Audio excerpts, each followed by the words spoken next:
आणि केंद्र सरकारच्या आयात निर्यात धोरणामध्ये सातत्याने बदल होत असल्यामुळे कांदा निर्यातीत घट झाली आहे। एप्रिल 2025 ते नोव्हेंबर 2025 या 8 महिन्यांच्या कालावधीत गेल्या वर्षाच्या तुलनेत निर्यातीत जवळपास 20% घट नोंदवण्यात आली आहे। कांदा निर्यात धोरणातील अस्थिरतेचा फटका शेतकरी, व्यापारी आणि निर्यातदारांना बसतोय असं या आकड्यांवरून स्पष्ट होतंय। आढावा घेतला आमचे प्रतिनिधी नरेंद्र बटाव यांनी।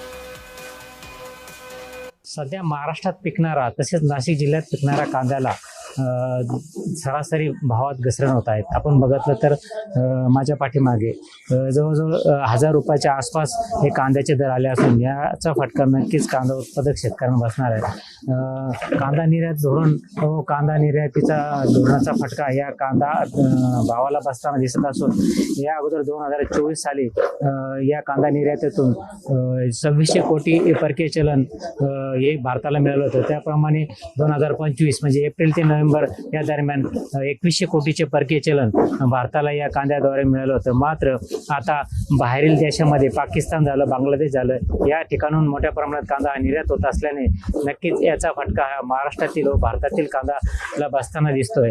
एकंदरीत बघितलं तर आता बाहेर देशातून कांदा जास्त प्रमाणात निर्यात होत असल्याने आता भारतीय सरकार, केंद्र सरकार याबाबत काय निर्णय घेणार व कांद्याचे भाव कसे वाढणार हे बघणं नक्कीच महत्त्वाचं ठरणार आहे। नरेंद्र बटाव, जे महाराष्ट्र न्यूज, येवला।